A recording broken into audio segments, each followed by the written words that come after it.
Children, आज हम लेने वाले हैं एक बहुत important question, sequences and series chapter का क्लास 11th का ये क्वेश्चन है, जिसमें हमें दे रखा है कि हमारे पास तीन टर्म्स हैं एस, पी और आर।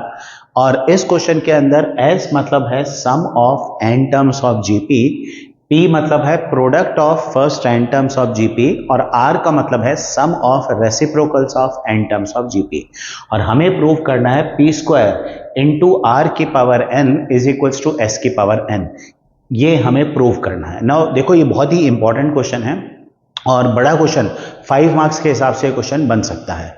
तो हमें करना क्या है इस क्वेश्चन के अंदर, हमें पहले ये जो एक्सप्रेशंस दे रखे हैं ना एस, पी, आर, इनकी वैल्यूज निकालनी है। जैसे एस यहां पर क्या दे रखा है, एस दे रखा है sum of n terms of GP.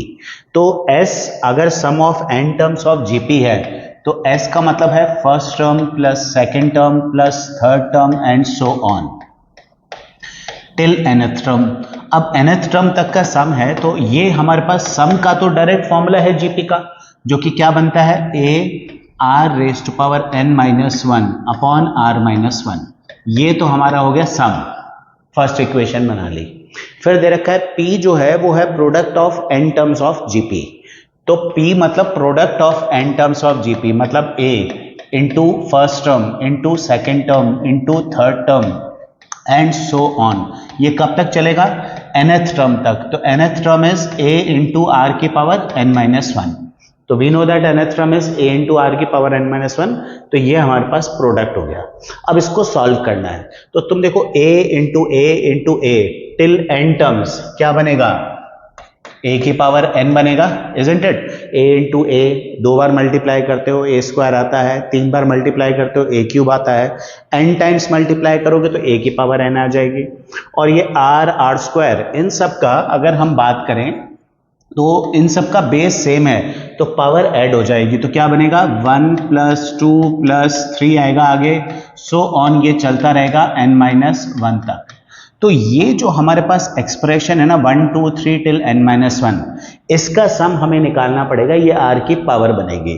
तो इसका सम कैसे निकालोगे, देखो 1 plus 2 plus 3 till n minus 1। तो ये बन रही है एक एपी। एपी के सम ऑफ n टर्म्स का फॉर्मूला हम लोग लगाते हैं n upon 2 a plus l। ये तब यूज करते हैं जब हमें लास्ट टर्म पता है। तो यहां पर n का मतलब होता है नंबर ऑफ टर्म्स। तो इस एपी में नंबर ऑफ टर्म्स कितनी हैं, n माइनस 1। तो ये लगेगा n minus 1 upon 2, n minus 1 terms are there.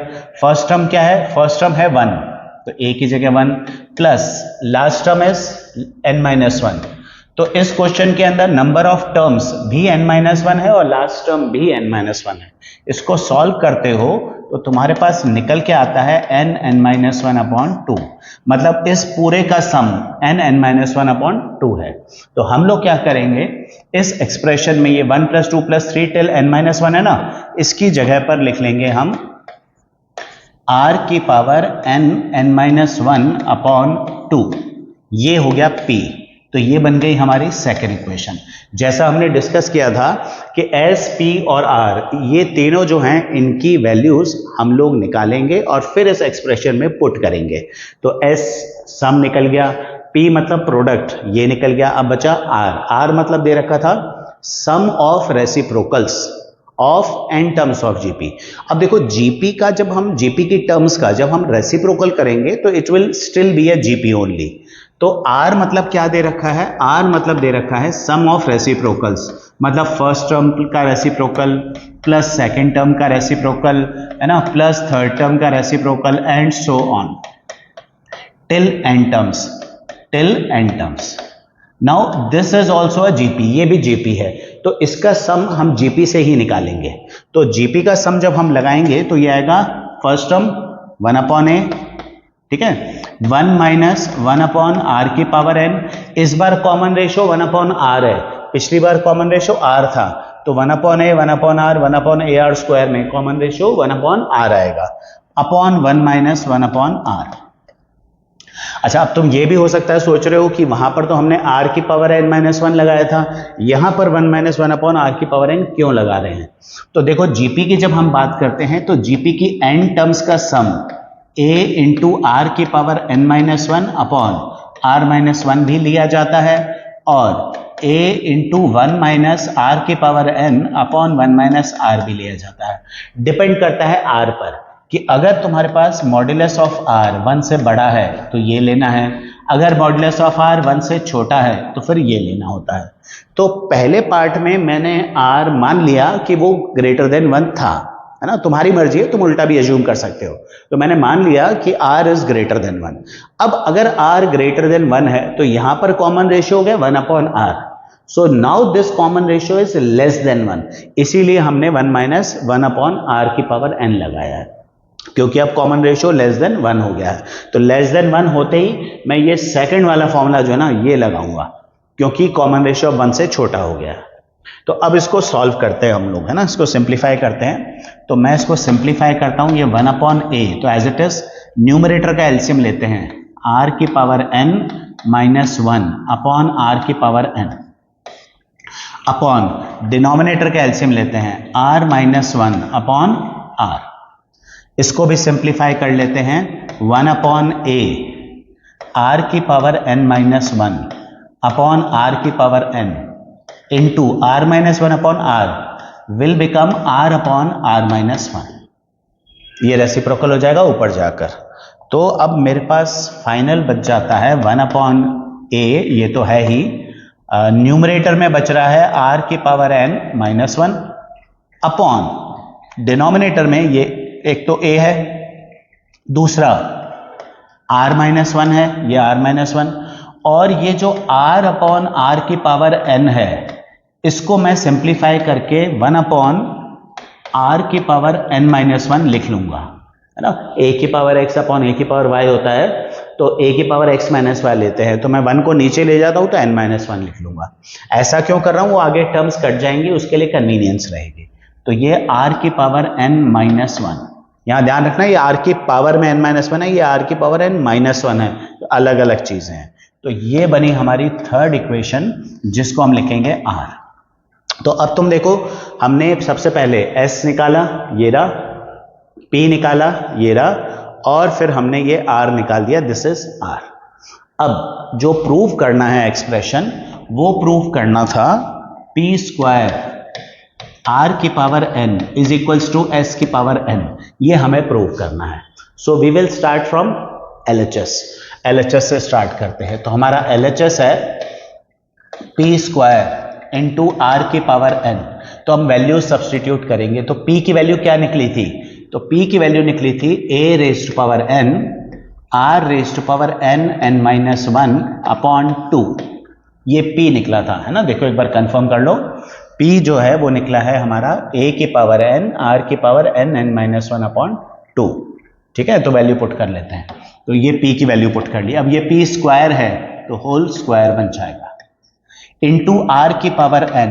अब r की पावर n बात कर रहे हैं, तो r निकला है ये पूरा एक्सप्रेशन, तो इस होल की पावर n लिखनी है हमें। तो ये हमारे पास एक्सप्रेशन हम एज इट इज नोट करते हैं। न्यूमरेटर में था r की power n minus 1 upon a into r minus 1 into are की पावर n माइनस 1, ये पूरा r था। अब क्योंकि पावर में n भी है तो इस होल की पावर n बनेगी, ये पावर बनेगी n।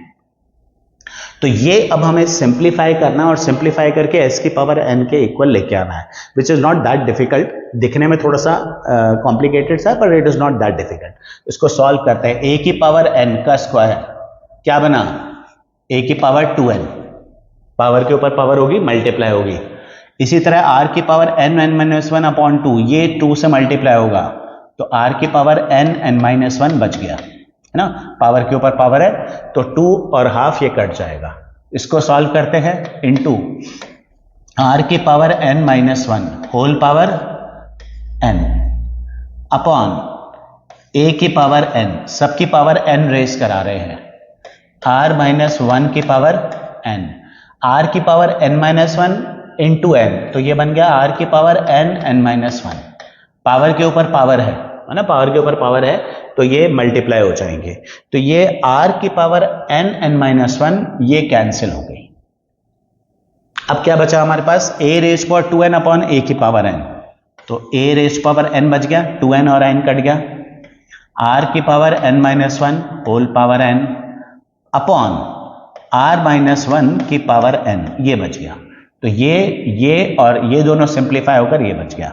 अब तीनों की पावर में n आ रहा है ना, तो देखो अगर मेरे पास x की पावर n, y की पावर n अपॉन z की पावर n होता, तो मैं इसको xy upon z whole power n लिख सकता हूं। नाउ इसी तरह ये x की पावर n, y की पावर n, z की पावर n है, तो मैं इसको लिख सकता हूं a r raise to power n-1 upon r-1 whole power n।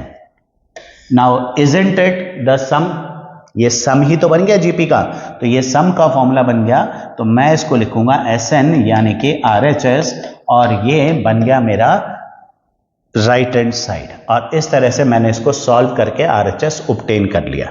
So what we have done कि हमने P की वैल्यू निकाली, R की वैल्यू, S की वैल्यू निकाली, और फिर उसको LHS में पुट किया, अपने आप सॉल्व करके RHS के इक्वल आ गया।